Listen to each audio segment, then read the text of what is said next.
Hi అండి. అందరూ ఎలా ఉన్నారు? నేనైతే చాలా బాగున్నాను. మన ఛానల్‌లో ఇంకొక కుకింగ్ వీడియో అయితే పెడుతున్నానండి. చికెన్ ఫ్రై అనమాట. నేను ఎలా చేస్తాననేది మీతో షేర్ చేసుకుంటాను. మన ఛానల్‌ని ఫస్ట్ టైం చూస్తున్నట్టయితే లైక్ చేయండి, షేర్ చేయండి, సబ్స్క్రైబ్ చేసుకోండి. బెల్ ఐకాన్ మాత్రం నొక్కడం మర్చిపోకండి. ముందుగా ఒక అర కేజీ చికెన్‌లో ఒక అర చెంచా పసుపు అండ్ ఒక అర చెంచా ఉప్పు, ఒక అర చెంచా ఉప్పు అయితే వేసుకోండి.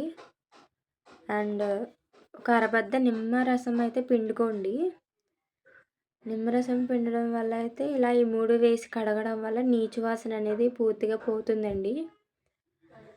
మనకి ఫ్రై అనేది చాలా బాగుంటుందన్నమాట. ఒక అరబద్ద అయితే సరిపోతుంది.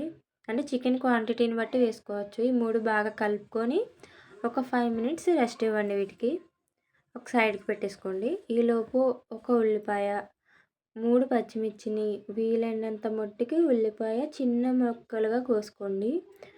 పచ్చిమిర్చి మాత్రం చీలికల కింద కోసుకొని పక్కన పెట్టుకోండి. ఇప్పుడు మనం పక్కన పెట్టుకున్న చికెన్ అయితే ఒక 3 to 4 టైమ్స్ అయితే బాగా కడిగి పక్కన పెట్టుకోండి.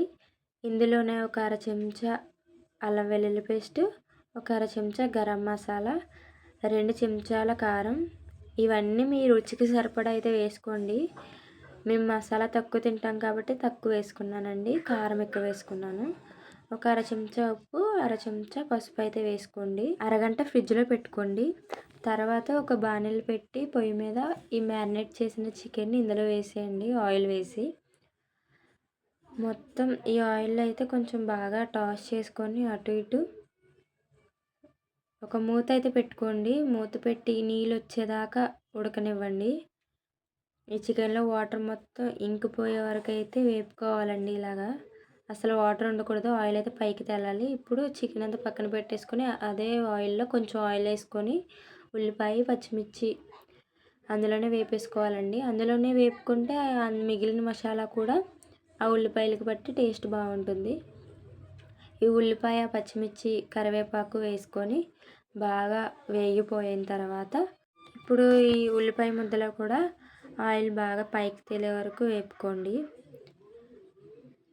ఇప్పుడు బాగా ఫ్రై చేసుకొని పక్కన పెట్టుకున్న చికెన్ కూడా ఇందులో వేసేసుకోండి. మొత్తం ఒకసారి బాగా కలుపుకోండి. ఫుల్గా అటు ఇటు టాస్ చేసుకోండి. ఉల్లిపాయ ముద్ద మొత్తం చికెన్కి పట్టేలాగా కలుపుకోవాలండి.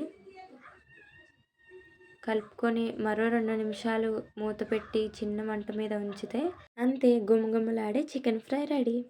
ఇంకో వ్లాగ్తో మళ్ళీ కలుసుకుందాం.